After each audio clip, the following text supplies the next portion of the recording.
రాజన్న సిరిసిల్ల జిల్లాలోని చేనేత వస్త్ర వ్యాపార సంఘ భవనంలో వస్త్ర పరిశ్రమ అనుబంధ సంఘాల ఐక్యవేదిక జేఏసీ సమావేశం గురువారం నిర్వహించారు.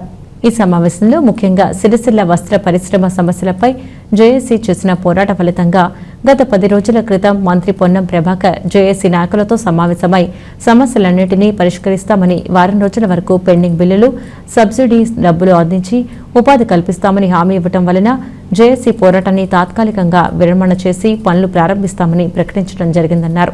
కానీ ఇప్పటికీ 10 రోజులు గడిచినా మంత్రి ఇచ్చిన హామీ ప్రకారం ఈ రోజు వరకు ఏ ఒక్క సమస్య పరిష్కారం కాకపోవడంతో జేఏసీలోని అన్ని సంఘాల నాయకులు మళ్లీ పోరాటాన్ని ప్రారంభించాలని ఏప్రిల్ 22 సోమవారం రోజున పెద్ద ఎత్తున దీక్ష కార్యక్రమం చేపట్టాలని నిర్ణయించినట్లు ప్రకటించడం జరిగిందని తెలిపారు.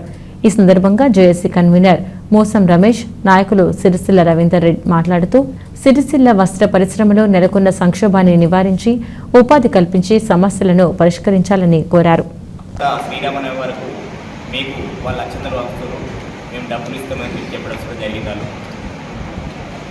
ఇది శ్రీరామనవమి వెళ్ళిపోయింది. ఎటువంటి గవర్నమెంట్కి ఆర్డర్ లేవు, అని డబ్బులు కూడా లేవు.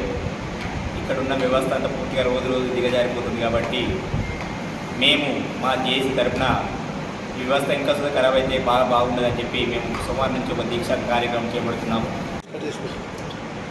ఈరోజు వస్త్ర పరిశ్రమ అనుబంధ సంఘాల జేఏసీ సమావేశం జరిగింది. ఈరోజు ప్రధాన అంశం సంబంధించి గత 15 రోజుల క్రితం జేఏసీ ఆధ్వర్యంలో ఇక్కడ ఉన్నటువంటి వస్త్ర పరిశ్రమకు సంబంధించిన సమస్యలను పరిష్కరించాలని పోరాటం చేసే సందర్భంగా మన ప్రభుత్వం స్పందించి మరి ఇక్కడ జేఏసీ సభ్యులతో సమావేశం ఏర్పాటు చేసి వెంటనే సమస్యలు పరిష్కరిస్తాం. వస్త్ర పరిశ్రమకు సంబంధించినటువంటి బతుకమ్మ చీరలకు రావాల్సినటువంటి బకాయిలు వెంటనే విడుదల చేస్తాం. అట్లాగే కార్మికులకు సంబంధించిన యారన్ సబ్సిడీ డబ్బులను విడుదల చేస్తాం.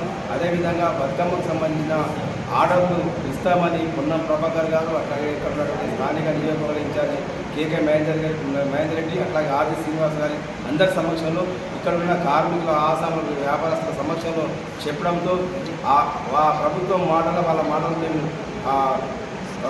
వాళ్ళు చెప్పిన దాన్ని మేము ఒప్పుకొని మరి తాత్కాలికంగా మేము ఆ పోరాటం వాయిదా వేయడం జరిగింది. ప్రభుత్వం నుంచి రావాల్సిన వస్త్రాలు ఏదైతే బతుకమ్మ చీరల ఆర్డర్లకు సంబంధించిన వస్తనే ఇక పరిశ్రమ నడిచే అవకాశం ఉంది. కాబట్టి ఆ దిశగా ప్రభుత్వం ఆలోచించాలని, వెంటనే ఈ రోజు సమస్య పరిష్కరించే విధంగా పొన్నం ప్రభాకర్ చర్యలు తీసుకోవాలని సందర్భంగా చేస్తాం.